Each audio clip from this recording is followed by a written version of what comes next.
Hey, what's going on, City Slickers?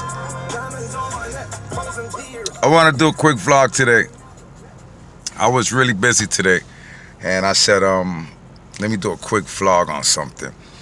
This is for people who looking for a job, and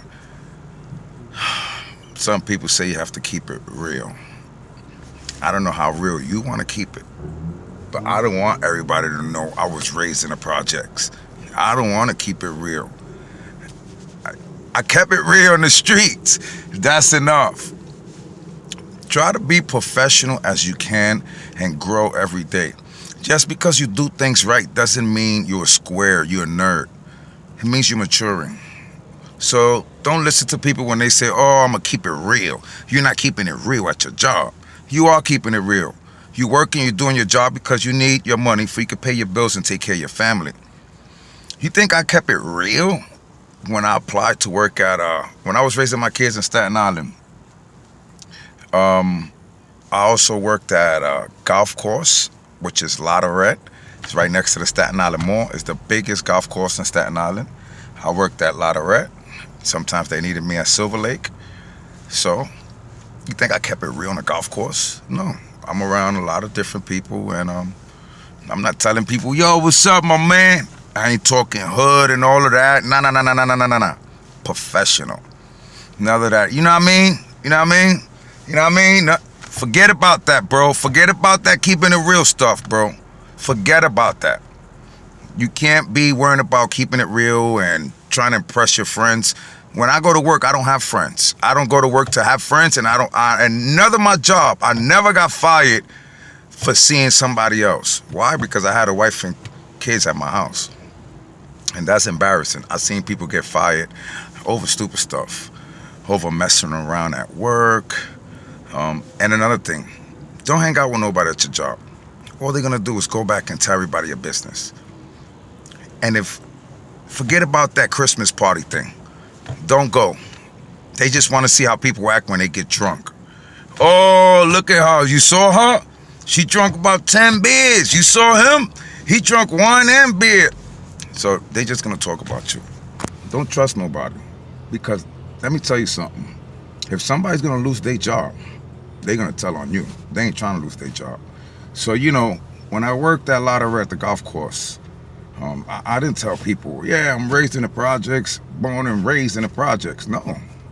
When I worked at Staten Island Yachts, I worked at a yacht club. I was in charge of taking the money to the bank. I go every day and take $350,000 or more to the bank. The people in the bank knew me. They told me, when you come here to cash a check, you don't have to show ID. Why? Because I'm bringing $300,000 checks every day for my job. You think I would tell my job, hey, I'm from the projects? You crazy? They wouldn't have gave me those checks to take to the bank. But it's the way I present myself. It's the way I talk. When you're at work, you have to be as professional as you can. You have to show these people you want your job. I'm not telling you to be a brown nose. I didn't say that. Just do your job, and that's enough. And another thing, don't be one of these people. That's not my job. I ain't doing that. I'm in the union. You know what? I will do it. The more I do, the quicker my day will go. You think, let me tell you a story. I drove for the U.S. Open for 4 years straight. Mayor Dinkins requested me. I was with him for a week, for about 3 or 4 days. You know how he called me? This is why he requested me back. I pick him up from the Teta Stadium, and I'm taking him to his house. So I said, you know what? I'm going to jump on the Long Island Expressway, LIE, and take the Midtown Tunnel. He says, no, take the Triborough. So I said, okay. So I picked him up from the stadium, took him to his house. The next day, they told me to go pick him up at his house. When I picked him up from his house, I headed straight towards the Triborough. I think that was protocol. When he was the mayor, I don't think he liked the tunnels, so he always took the Triborough. So he saw when I just took the Triborough, and he he remember, oh, this guy remember. He knows the way I feel about the tunnel. When I brought him back to the stadium, I was about to go back out, and they told me, hey, Mayor Dinkins requested you go back to his house and go get his wife and bring her back. Next thing you know, for a few days, I had Dinkins. And I talked to Dinkins. You know, he told me he was poor. You know, I told him it's an honor to have you in my car. He wasn't the mayor at this time. This was after he was the mayor. But being when he was in office, he let the Parks Department build that Arthur Ashe Stadium. He's a board member for life. That means every year I will go pick him up.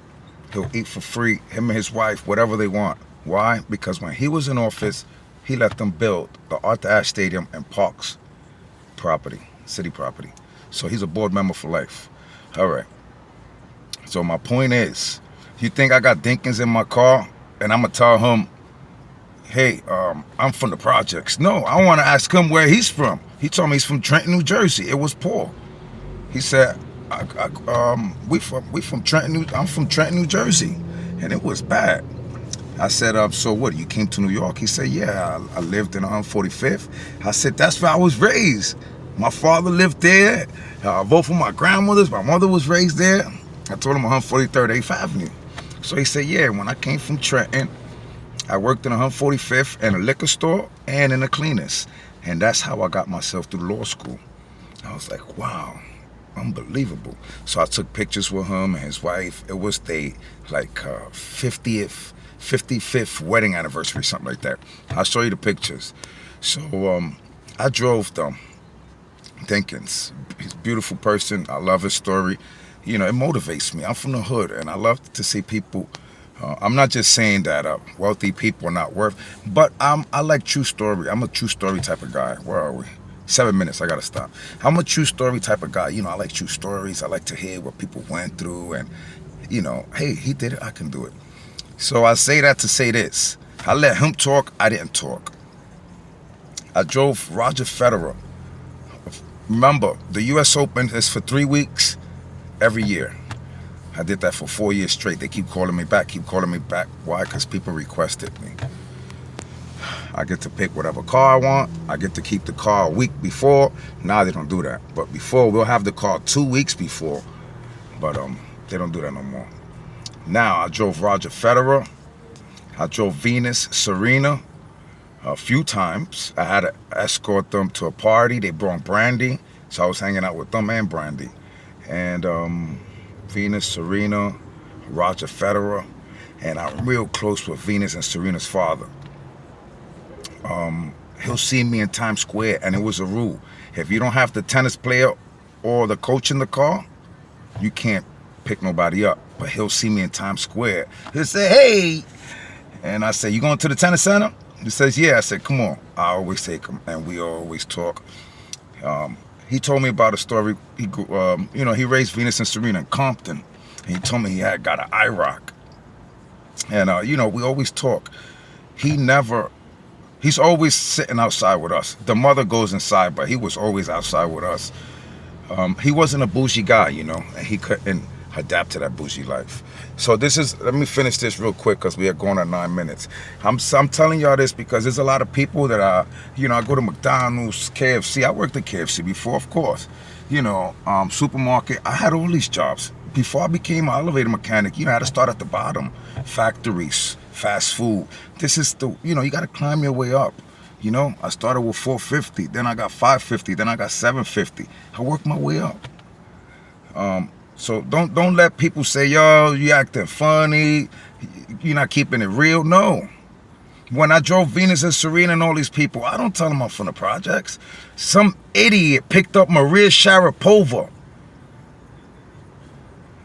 and took her to Queensbridge Projects. What was he doing over there? They told me and 5 other cars to get there immediately. They told him, pull over. Maria Sharapova called the tennis stadium and said, I'm by the projects. She said, where? Then when they asked him where he was at, they just told him, pull over. 5 of us, 5 cars from the US Open went, got her out of his car, and told him, we told her get in our car, and we brought her back They took his keys and they fired him. You know, you gotta be professional as you can. Don't let people say, yo, keep it real at work. That's not a place to keep it real. That's a place of work, a place of business. All right, guys, so we're already at 10 minutes. Let me stop. I just wanted to tell you that because sometimes I'm ordering food at a fast food place and people is cursing and talking and rapping. You know, it's cute because I'm from the hood, so I could relate. But I'm also looking at you like, Bozo the clown. You at work. Why you bugging out? Relax. You need to relax.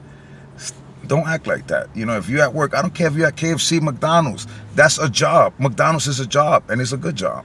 401k.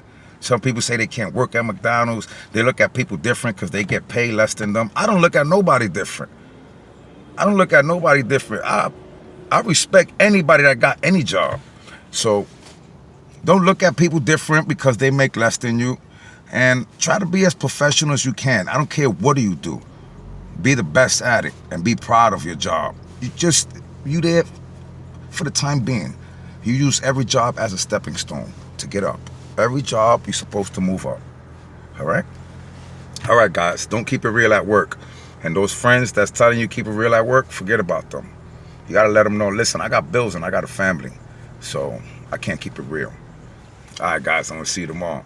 Shout out to Howard Fritz. Howard Fritz, thank you, man. Thank you, Howard.